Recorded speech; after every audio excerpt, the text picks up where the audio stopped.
Hello and welcome. Thanks for joining me once again today. 14 at 1400. A 14-minute conversation about all things flying.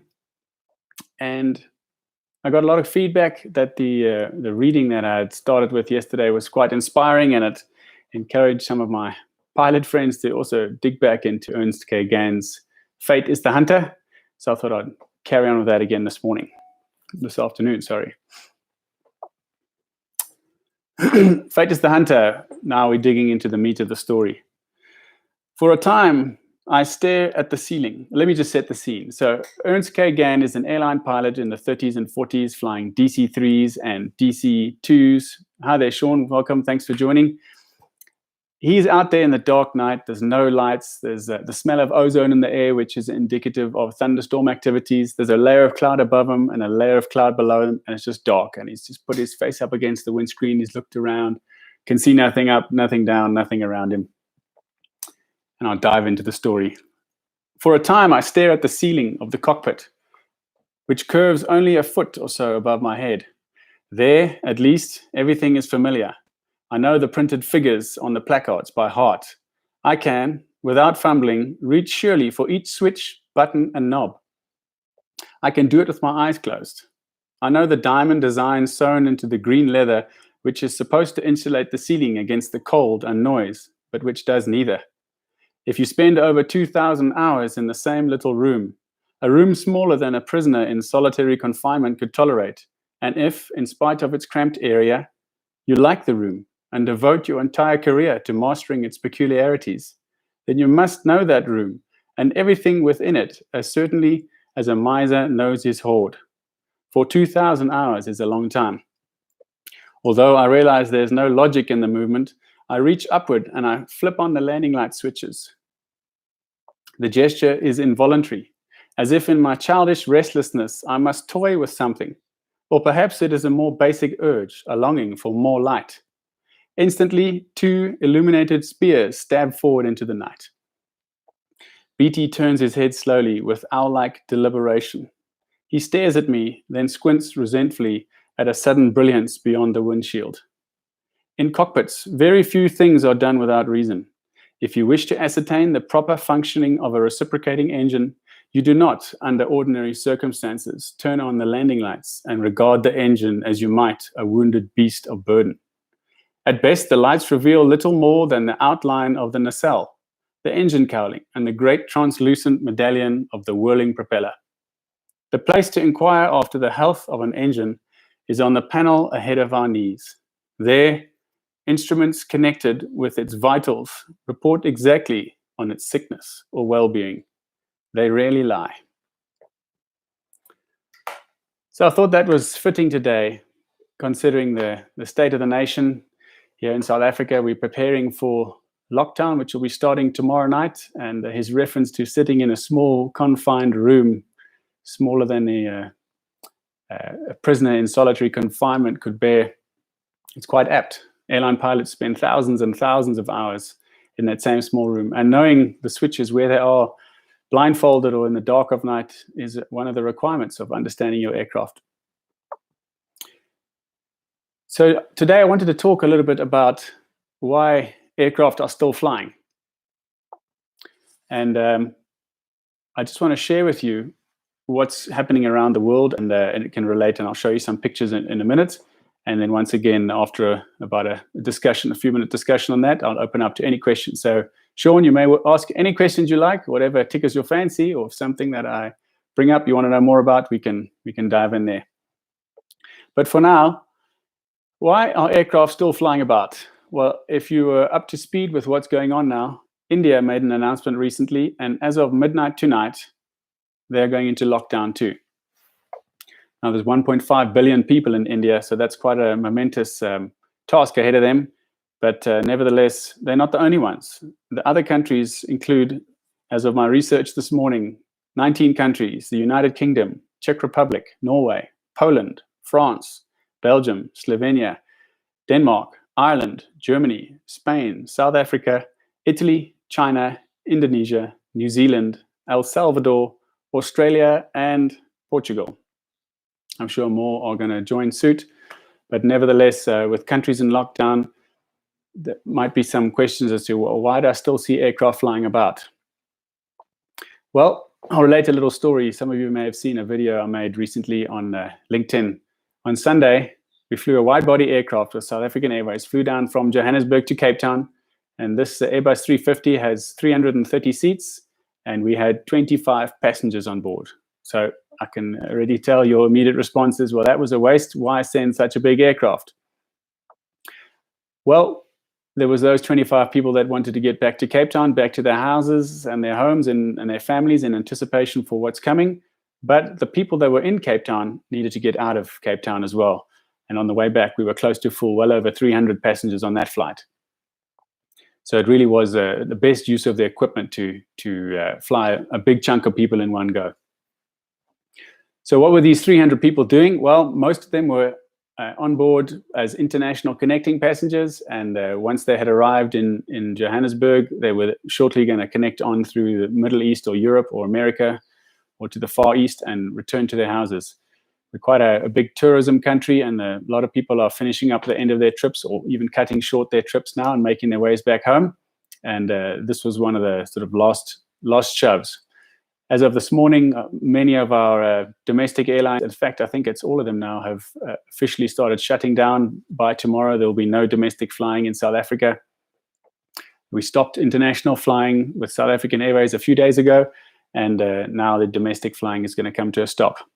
However, there's still aircraft flying around, and I forgive the rudimentary display of this, but you have a look here. I took some screenshots this morning of flight radar, so you can make your way over to flight radar if you like yourself. This is a picture of what is going on the North Atlantic between Europe and United States. And although it looks like there's a lot of aircraft in the sky, I can assure you that that is very, very thin. The volumes of aircraft that move back and forth across the sky in this region is, it's quite incredible. It's something to watch. There's some videos that are doing the rounds about that from many years ago, and you can see how the masses of transportation takes place across the North Atlantic. So that's what's going on this morning in the North America. If you look over Europe and Italy, again this morning, Italy, as you would expect, being the epicenter of Europe, and Europe the epicenter of the world really with this virus, you can see that there's not a whole lot of flying going on in Europe. And then I just took a picture of South Africa as well. And there you can see there's still a little bit of flying, but quite thinned out. And this is going to get significantly less and less as we go forward.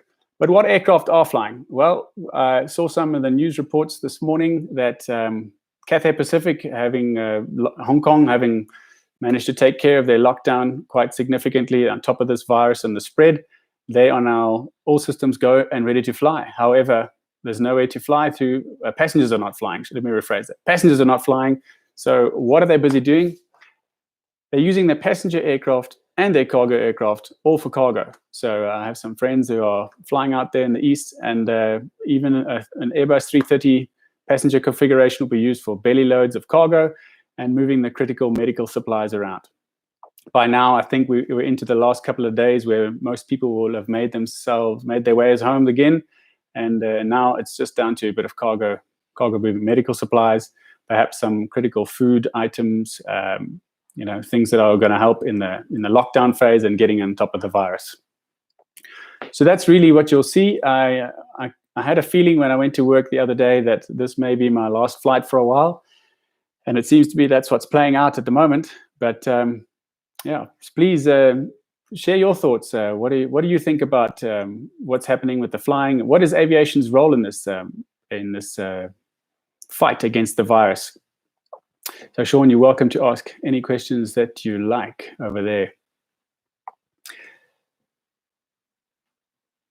Okay, so if I don't get any questions just yet, what I would like to just refer back to is this the story from Ernst K. Gann, "Their Fate is the Hunter." So he was sitting in this thunderstorm and painting the scene just before. I decided not to read too much to you, but painting the scene just before, he's describing sitting with his co-pilot, Beatty, and they stare at each other, they look out the window, and they feel that the tension is in the air. They can see no thunderstorms. They can. There's no indication of what is actually going on. There's no lightning flashing. The air is quite stagnant. There's no movement of air, but they just have a sense. And I think it's quite a common feature that you could interrogate most airline pilots, and they'll just have a sense of what is coming and what is out there. And this involuntary movement of switching on the landing lights, it's quite common. I find myself doing that a lot too. And one of the things that you look for is, are you actually in a cloud now? Sometimes you feel a bit of bumping going on. If you put the lights on, you can get a sense of the moisture. You can see, either you can see right here at your windscreen that it's white, that means you're in the cloud, or it's clear and you can see these daggers that he described stretching out into the night. And that would be obviously that you're not in the cloud.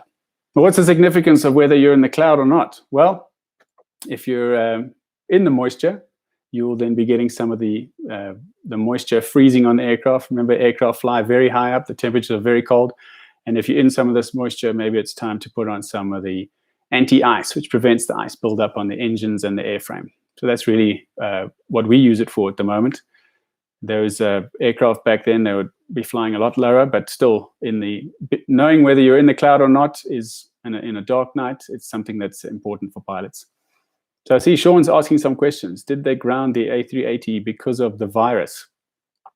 Well, thanks, Sean. Maybe you can just clarify. The Airbus 380, I'm not sure which airline you're referring to, but most airlines around the world are taking the stance of reduced passenger volumes, and Airbus 380 being this largest passenger aircraft, can take up to 600 people in one flight, depending on configuration. That would possibly be the reason why an Airbus 380 would stop flying. Keep sending your questions in, open to any discussions. Okay, you say all of them. I'm not aware that all Airbus 380s are grounded all around the world. I'll have to do a bit more research about that. I don't know that answer. Sorry, Sean. The other thing that, going back to sitting in the cockpit, these two gentlemen out into the night, as I want to start wrapping up, we've got about a minute and a half left. If you want to get your question in, now's the time. Sitting there together, there's a passage that he describes earlier on in that part, that there's a conversation which goes on between these two pilots, although no one says a word. Just by looking and reading the body language, there's a non-verbal cues. You can see the shuffling in the seat. There's a staring into the distance. There's little beads of sweat that start to form on the brow and on the temples, and they start collecting around the headset and dripping down the ears. And just all these subtle signs, both pilots know that there's something lurking there which is perhaps a little bit untoward, and they are almost a little bit on the back foot as to what's going to happen, but a heightened sense of awareness and alertness to something is going to happen, so let's get on top of this thing. And perhaps as you sit in your position now today here in South Africa, we are in the last couple of hours before we go into this lockdown. A lot of people are asking, what does this lockdown actually mean? And there's a little bit of uncertainty. And I think, there's a good time to just sit on your hands and take it a bit slow and just take each day as it comes and see how this develops and how does it get into, what does the next phase of life really look like? So a pilot is someone who's trained to, in the event of any kind of an emergency, first action is sit on your hands, do nothing, take cognizance of what's going on around you. What is this emergency? What are we dealing with? Take a breath and then address it accordingly.